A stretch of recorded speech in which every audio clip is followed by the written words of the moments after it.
कुशलगढ़ के आजाद स्टेडियम में धर्म रक्षा महायज्ञ आरंभ, क्षेत्र भर से जुटे श्रद्धालु। कुशलगढ़ के चंद्रशेखर आजाद स्टेडियम में शनिवार को स्वामी दयानंद सरस्वती की 200वीं जयंती के उपलक्ष्य में आजादी के बाद शिक्षा की अलख जगाने वाले स्वतंत्रता सेनानी स्वामी स्वतंत्रतानंद जी की तपोस्थली कर्मभूमि में विशाल सनातन सांस्कृतिक महासम्मेलन के उपलक्ष्य में धर्मरक्षा महायज्ञ और 5 प्रमुख महायज्ञों में शामिल विशाल पितृ महायज्ञ किया गया। सुबह बांसवाड़ा जिले की समस्त तहसीलों से भक्तजन धर्म रक्षा महायज्ञ में आहुतियां देने हेतु शामिल हुए।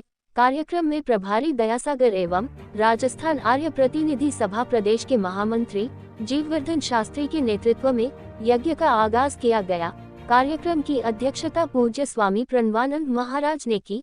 अध्यक्षता भाषण में कहा कि इस क्षेत्र के अंदर ईसाई मिशनरी की संख्या बढ़ती जा रही है, इनको रोकने के लिए एकता बहुत जरूरी है। मुख्य अतिथि सुरेश चंद्र आर्य नई दिल्ली और सारस्वत अतिथि महात्मा ओम मुनि वानप्रस्थ प्रधान परोपकारिणी सभा अजमेर ने बताया कि यदि कोई व्यक्ति गृहस्थाश्रम के समय अपने मृत परिवार के सदस्यों को पिंडदान अर्पित करता है या जीवित माता पिता की सेवा करता है तो इसे पितृ यज्ञ कहा जाता है। इस यज्ञ के माध्यम से पितरों को भी देवताओं के समान पूजनीय मानकर उनकी पूजा की जाती है। सारस्वत अतिथि पूज्य स्वामी उमानंद जी महाराज अध्यक्ष व आचार्य गुरुकुल माउंट आबू का भी मार्गदर्शन मिला।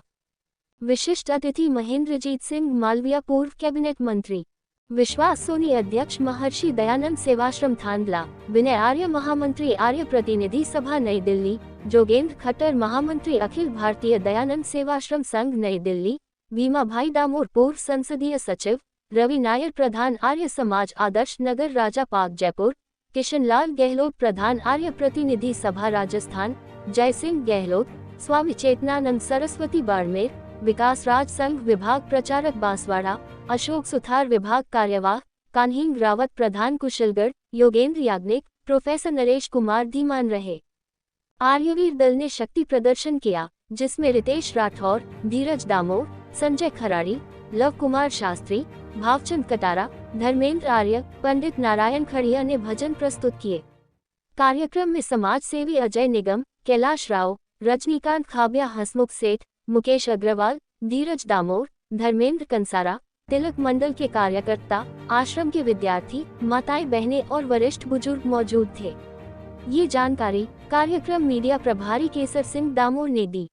सर, ये जो धर्म रक्षा महायज्ञ कुशलगढ़ में हो रहा है पहली बार, इसके बारे में जानकारी देना। ये आज हम लोग सनातन संस्कृति महासम्मेलन आयोजित हुआ है कुशलगढ़ की पवित्र धरती पर। उसको राजस्थान आर्य प्रतिनिधि सभा एवं अखिल भारतीय दयानंद सेवाश्रम संघ के संयुक्त तत्वाधान में कुशलगढ़ शाखा और राजस्थान के आर्य प्रतिनिधि सभा के सभी अधिकारियों ने मिलकर के इसको आयोजित किया। और इसको आयोजित करने की आवश्यकता क्यों पड़ी?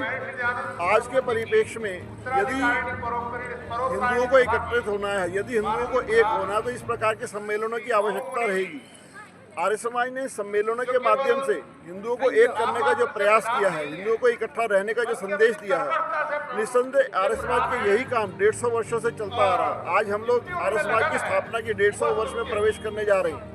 2025 में आर्य समाज को 150 वर्ष की स्थापना हो जाएगी, पूरे 150 वर्ष हो जाएंगे। और इसी के साथ साथ महर्षि दयानंद सरस्वती की 200वीं जयंती भी चल रही है। तो इसलिए जो महर्षि दयानंद सरस्वती ने जो क्रांतिकारी जो विचारधारा के लोग पैदा किए, उन्हीं क्रांतिकारी लोगों के माध्यम से ही आज हिंदू धर्म जो है सुरक्षित है। और इसे न केवल हमने सुरक्षित रखना है, हमने सभी हिंदू धर्मों के प्रत्येक व्यक्तियों को एकत्रित करके एक करके इकट्ठा करके चलने का हमारा प्रण है कि आर्य समाज यदि हिंदुओं को एकत्रित करके आगे बढ़ेगा तो निस्संदेह जो हमारा सनातन धर्म की रक्षा हो पाएगी, निस्संदेह हमारे सनातनी इकट्ठा हो पाएंगे, निस्संदेह हमारा हिंदू धर्म इकट्ठा हो पाएगा।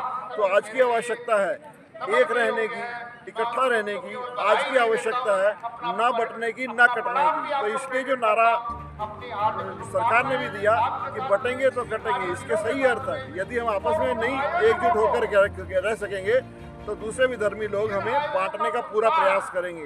इसलिए इन्हीं सम्मेलनों के माध्यम से हम लोग हिंदू जाति को एक संदेश देना चाहते हैं कि सब लोग एक एकत्रित होकर के एक छत के नीचे आकर के अपनी जाति धर्म इत्यादि भूल करके एक साथ एकजुट होकर के अपने भारतीय संस्कृति को आगे बढ़ाने का काम करें।